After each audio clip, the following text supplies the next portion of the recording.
Good morning. Thank everyone for coming out on a rainy, dreary day, but what an important day.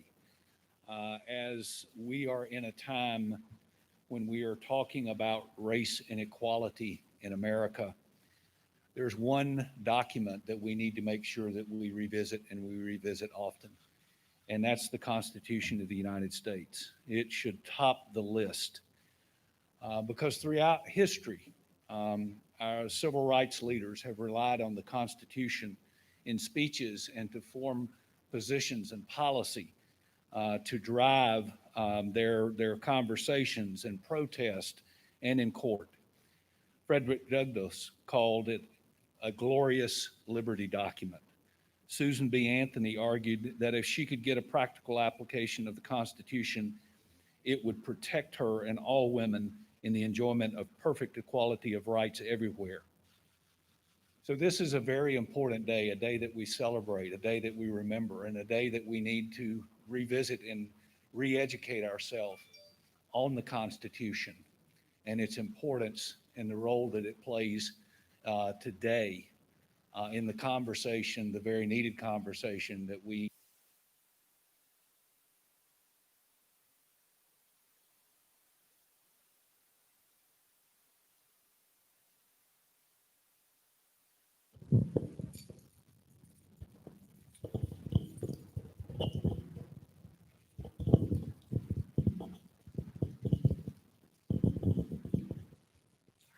Thank you.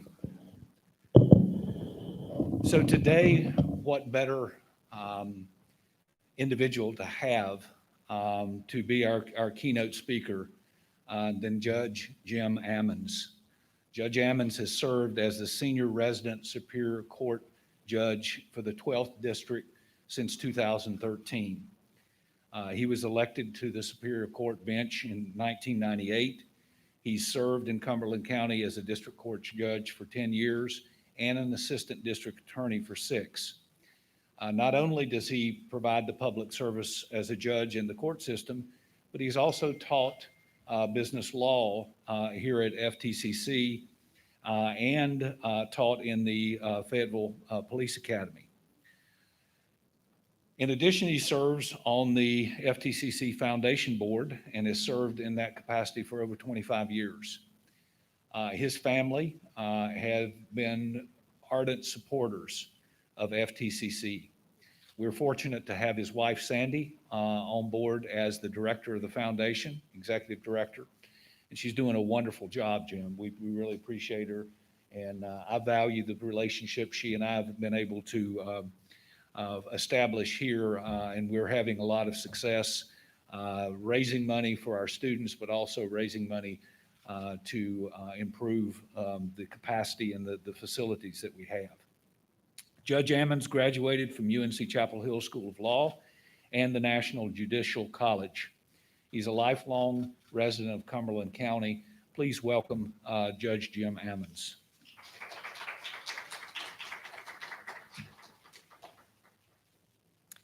Thank you, Dr. Searles. I think we're far enough apart.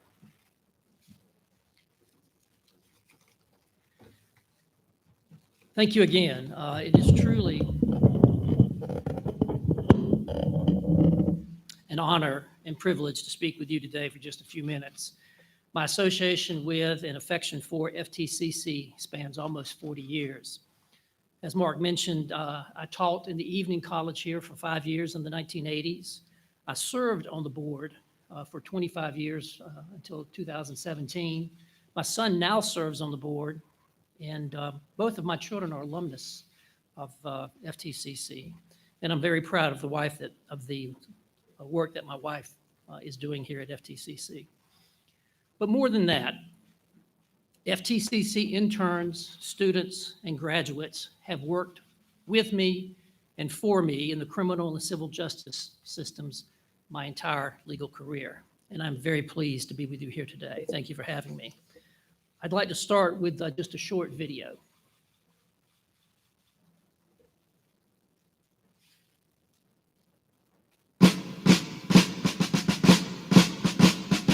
We, the people of the United States, in order to form a more perfect union, establish justice, ensure domestic tranquility, provide for the common defense, promote the general welfare, and secure the blessing of liberty to ourselves and our posterity.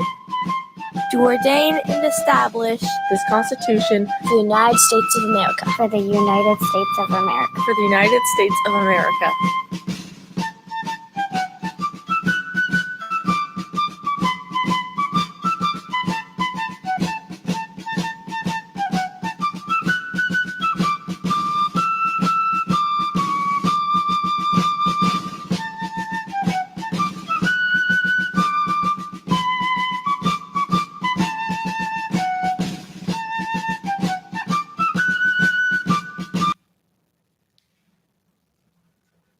I think we're on a tape delay in the other room here.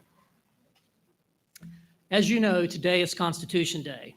Today, we commemorate the formation and the signing of the United States Constitution by 39 brave men on September the 17th, 1787.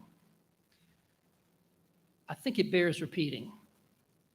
We, the people of the United States, in order to form a more perfect union, establish justice, ensure domestic tranquility, provide for the common defense, promote the general welfare, and secure the blessings of liberty to ourselves and our posterity, do ordain and establish this Constitution for the United States of America. These 52 words are the preamble to the United States Constitution.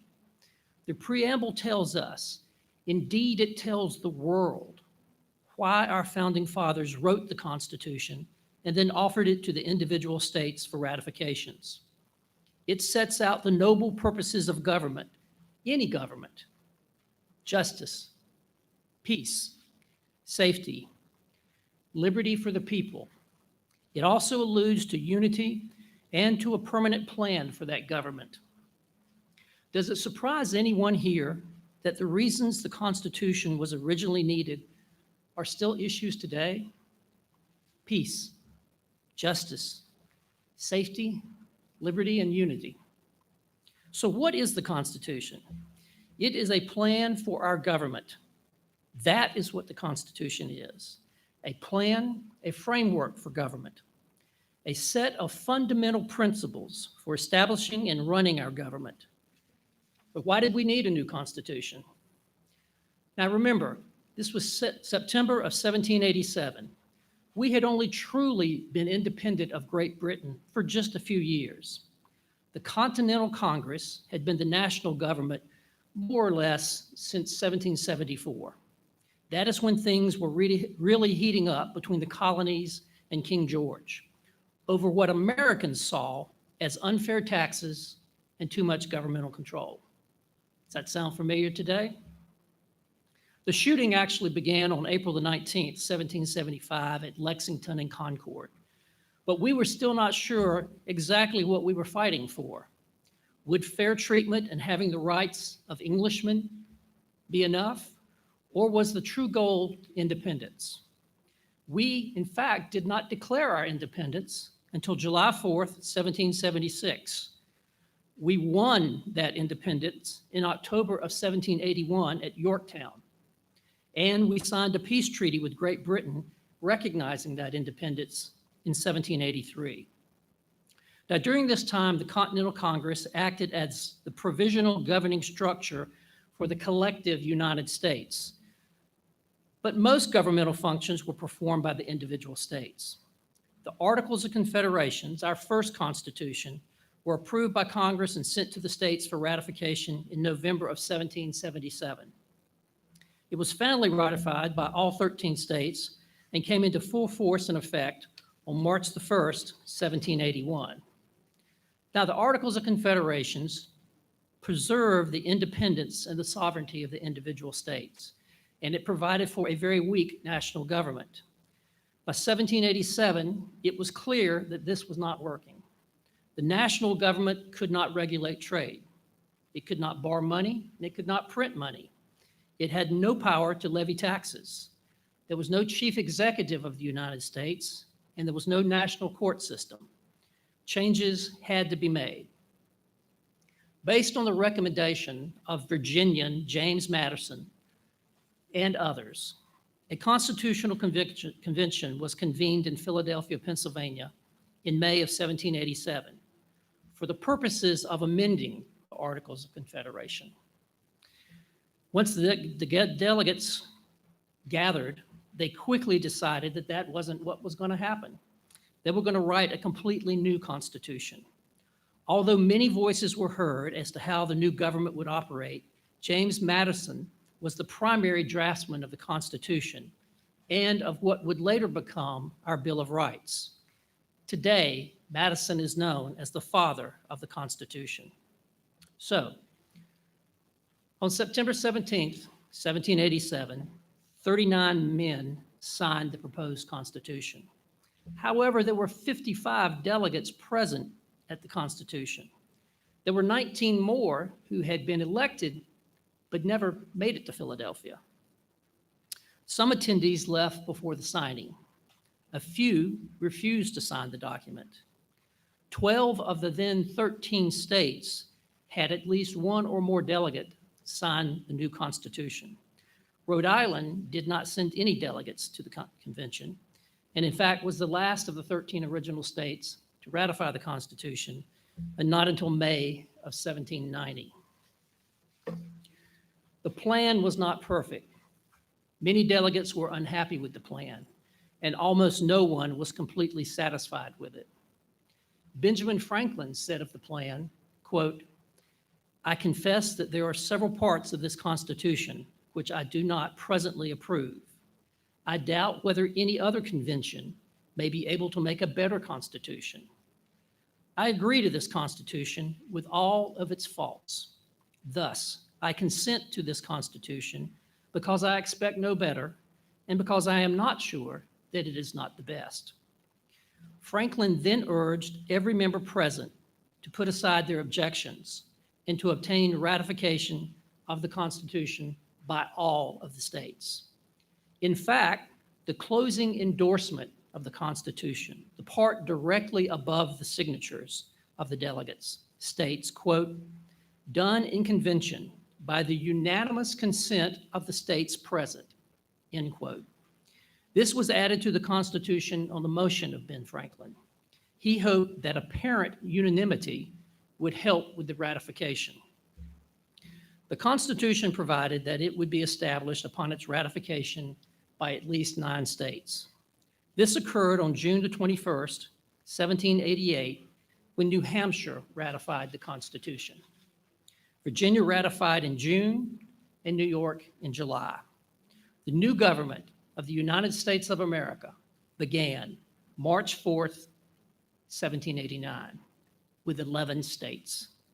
North Carolina and Rhode Island were not a part of the new nation. North Carolina's objections to the Constitution were overcome when Congress proposed the Bill of Rights in September of 1789.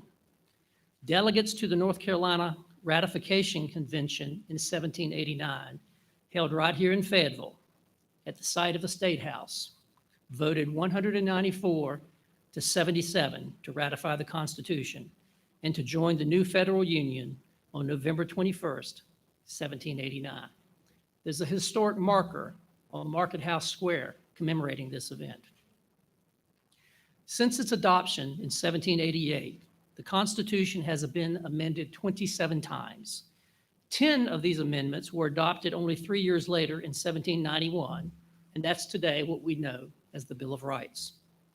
One amendment, the 18th Amendment, was repealed by another amendment, the 21st Amendment. That was prohibition. The amendments have generally expanded our civil rights or restricted the government's power. Examples: safeguards of our liberty, 1, 2, and 3. Safeguards of justice, 4, 5, 6, 7, and 8. Unenumerated rights or reserved powers, 9 and 10. Governmental authority, 11, 16, 18, and 21. Safeguards on our civil rights, 13, 14, 15, 19, 23, 24, and 26. Amendments that affect the process and the procedures of government, 12, 17, 20, 22, 25, and 27. Just 27 times in all these years. The Constitution of the United States. It is the supreme law of our land. Its 7 articles lay out the framework of our national government. It is the oldest written and codified national constitution still in effect in the world today. It sets up the branches of our government, and just as importantly, it sets up the checks and the balances of each branch on the other 2. The legislative branch, it makes the law. Congress first convened March 4th, 1789. The executive branch, it enforces the law. George Washington, our first president, was sworn into office April the 30th, 1789. The judicial branch, it interprets the law. We're a little slow. The Supreme Court first convened on February the 2nd, 1790, almost 2 years later. It is also the responsibility of the judicial branch to protect the rights and the liberties of the governed. Because of the colonists' problems with the king, there was a feeling of distrust of government and a great desire to preserve the rights and freedoms of the individual. This distrust was a primary reason the Bill of Rights was proposed in 1789. It's kind of still the same today. But the federal government cannot and should not do everything for the governed, the people. This is a responsibility that it must share with the states. This is particularly true when it comes to our court system. State courts handle 96% of all the court proceedings in the United States. I am proud to be a small part of the North Carolina justice system. As a state court judge, I took an oath to be faithful and to bear true allegiance to the North Carolina Constitution and to the laws of North Carolina. I also swore an oath to support the Constitution of America and to obey it above all other laws and authorities. To me, that means following the rule of law, that no one is above the law, that everyone has the right to equal justice under the law, and that everyone has the right to a fair and impartial trial. Our courts, the court that I sit in every day, the North Carolina Supreme Court, all the federal courts, our courts are accountable to the law and to the Constitution, and not to politicians or office holders. Our decisions are based on the law and the Constitution, and not on public opinion or what may be popular this year. This is what the Constitution requires. Thank you. I'd be happy to try to answer any questions that you might have about the Constitution or our court system.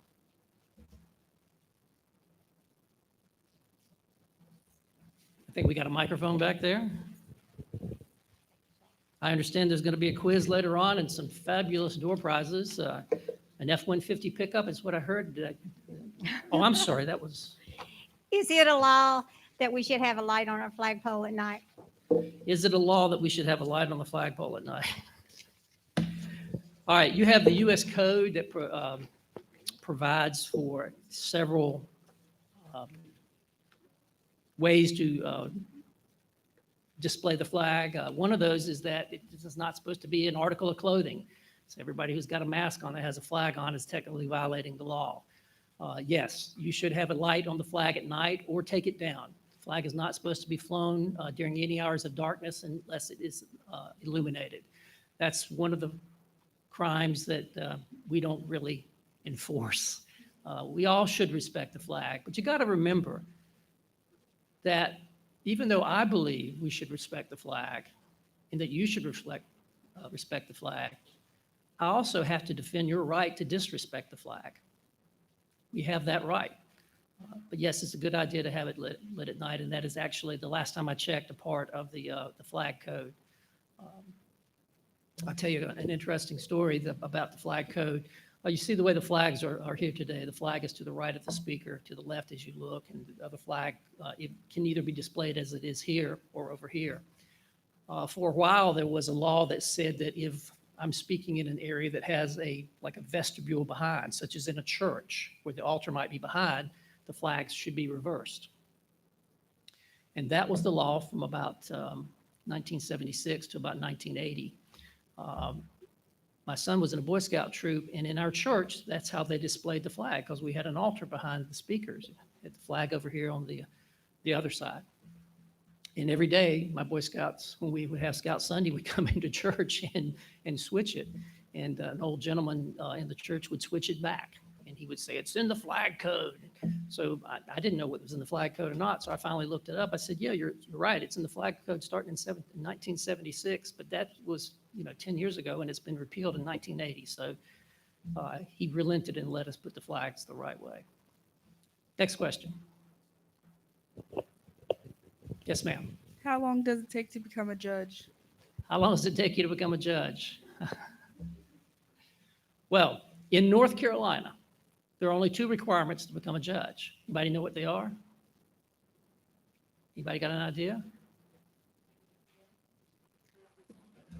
Thank the Lord, it doesn't. Your GPA doesn't matter. You got to be an attorney, licensed attorney in North Carolina to become a judge. That's not the case in all states. I've got several friends that are attorneys in South Carolina that are not judges, or not lawyers. So the first requirement is that you be a lawyer. The second requirement is that you either get elected or get appointed. Almost all our judges in North Carolina are elected. We do have about 10 that are appointed by the governor, but those are the only requirements. So just as soon as you can graduate from law school, and just as soon as you can get on a ballot, and just as soon as you can convince enough people to vote for you, you can be a judge. Now, I became one at 33, which I think is quite young. We've had some who have become judges earlier than that. I really wish there was some type of requirement for having some years of service, some experience, because we've had some judges to come to the bench that just didn't have the experience that they probably should have. But like everything, it's a learning experience. Next. Hey, Judge Ammons, thank you for joining us today. I was wondering if I could get your opinion on the Equal Rights Amendment and if you think there's a chance of that getting passed even though the statute of limitations has passed. Well, the Equal Rights Amendment is a tricky thing. There have been a whole lot of amendments proposed throughout the life of our Constitution. In fact, there is still one still pending that was proposed as part of the original Bill of Rights. The original Bill of Rights had 12 in there, and only 10 passed. The 2 that didn't pass, one was about pay, can't raise the pay of Congress while they're in session, and that later passed, and I think it's like the 23rd Amendment or something like that. You got books out there, you can check that.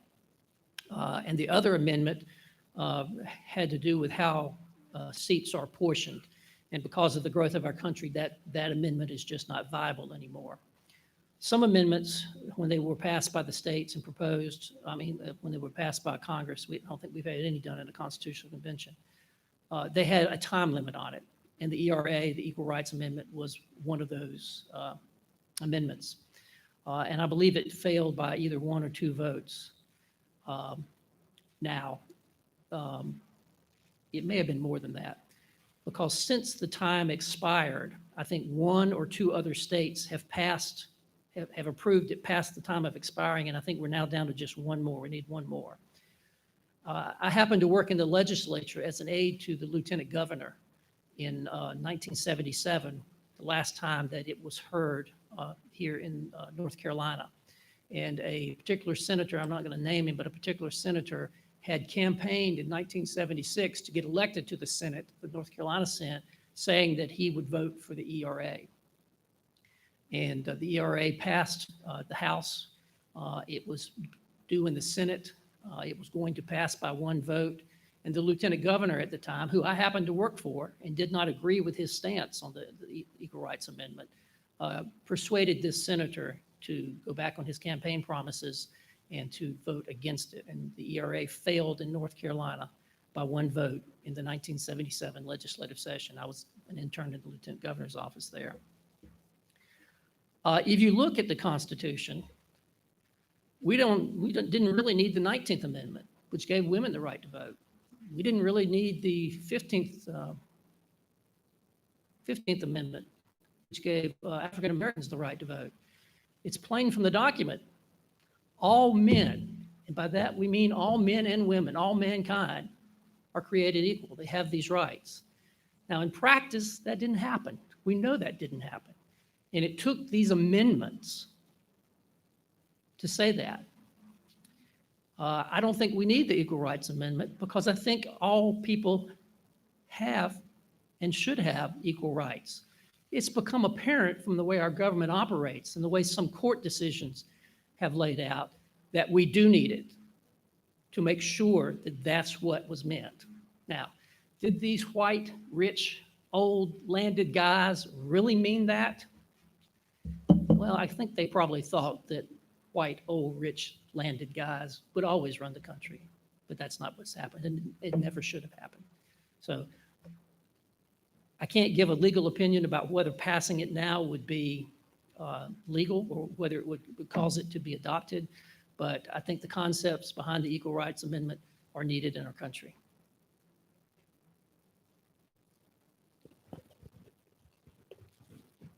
It's dangerous to ask a lawyer, and particularly a lawyer who has a history degree, a question. He has to throw in a lot of dates and things and stories. Yes, sir. Good morning, sir.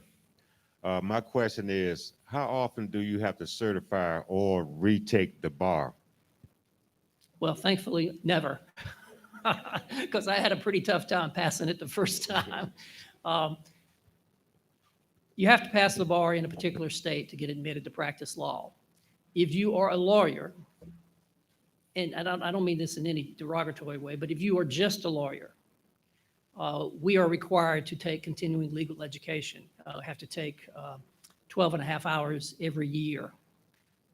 And part of that has to be professional responsibilities about your ethical duties. And then I think part of it now has to do with maybe trust accounts or something. The reason I don't know is because I've not taken those 12 and a half hours in over 32 years. Because I'm more, I don't mean more, but I'm, in addition to being a lawyer, I'm a judge. So I'm guided by our continuing legal education. And we require 30 hours every 2 years. So basically 15 hours a year. Judges are required to take more than attorneys. And we have to do that or we lose our certification. And the Chief Justice would say, have a seat over here, you're out of the game until you finish up. So this continuing legal education is extremely important, not only for judges, but for lawyers too. Taking the bar again, you don't have to take it again unless you're going to another state.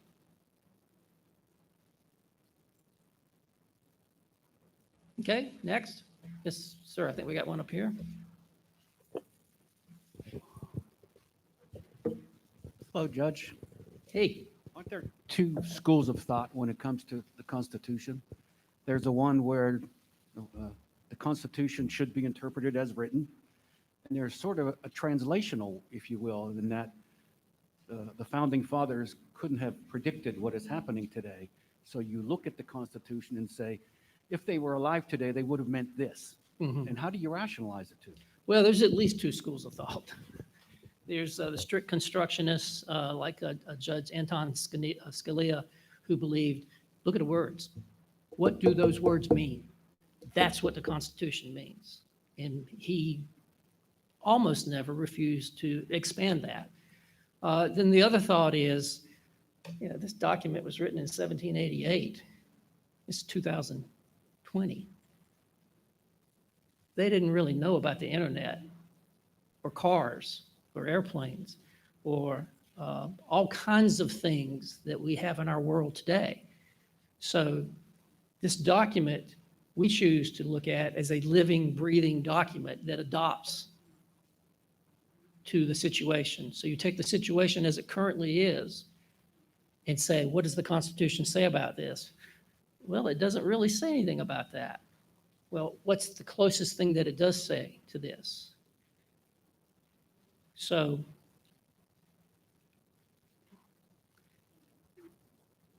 if the reading of the document to expand wins you your case, then I guess you're probably for that. If the reading of the document expanded loses your case, I guess you're against that. But lawyers are used to that. I kind of fall somewhere in the middle. I think that you have to look at the document as it was written. What did they mean? But once again, what did they mean? They meant rich, white, old, landed dudes ran the country. That's just wrong. That's just not right. But that's what they meant. If you told George Washington or Thomas Jefferson or any of the founding fathers that I sit on a bench now with 14 judges and over half of them are African American and over half of them are women, they go, what happened? Now, I don't know that they'd be upset about that, but that is not what they had envisioned because of the country, what the country was in the 1700s.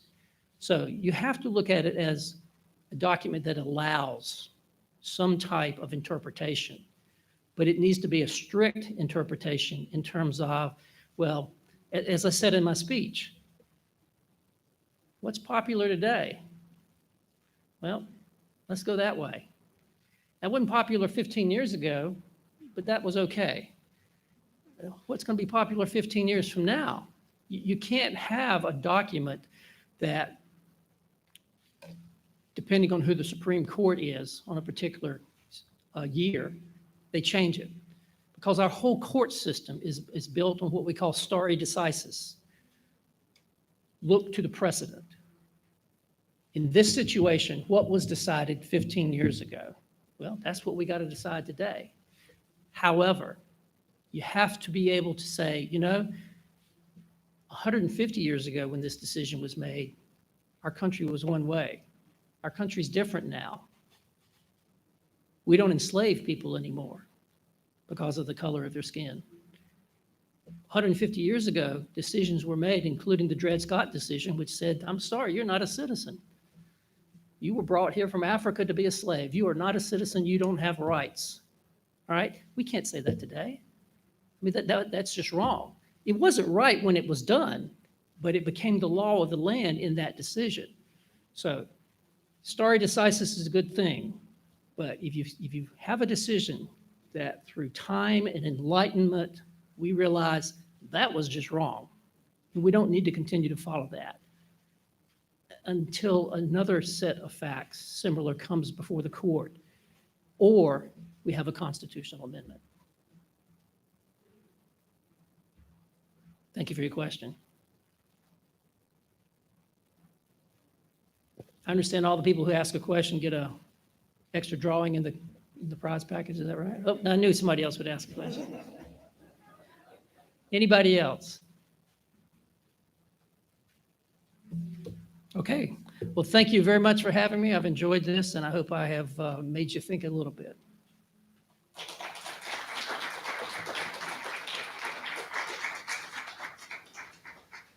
Judge Ammons, thank you for your perspective on the Constitution. It's very enlightening.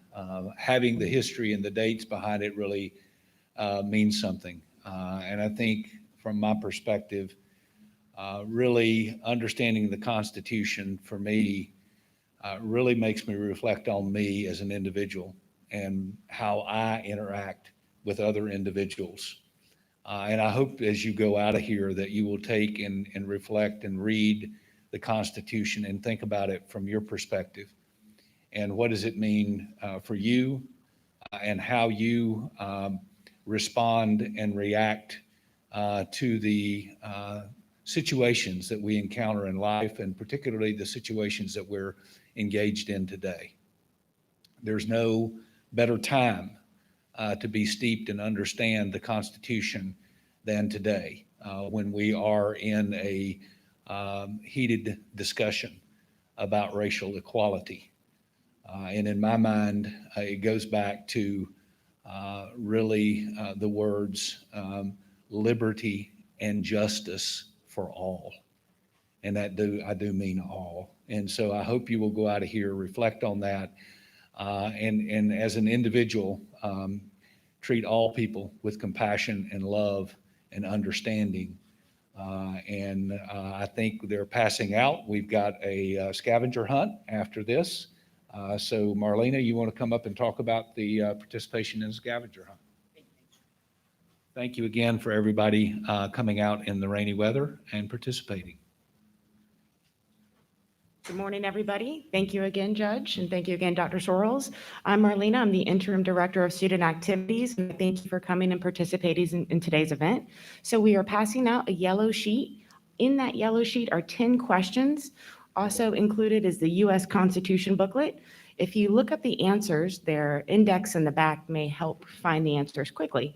As long as you participate in today's event, we'll enter you into a raffle, and in about 15 minutes, we'll be raffling off some Subway gift cards.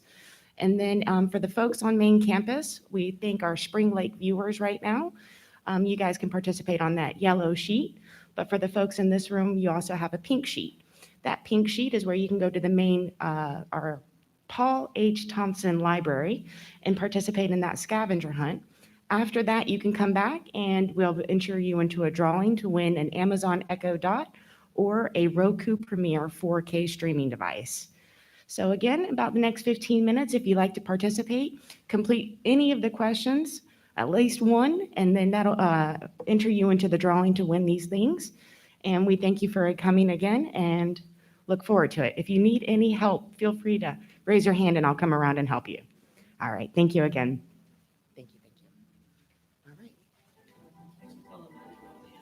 Yeah, thank you for coming. Appreciate it. Nice to meet you.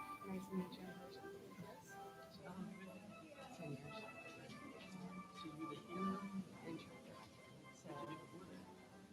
Assessment retention support coordinator. Basically,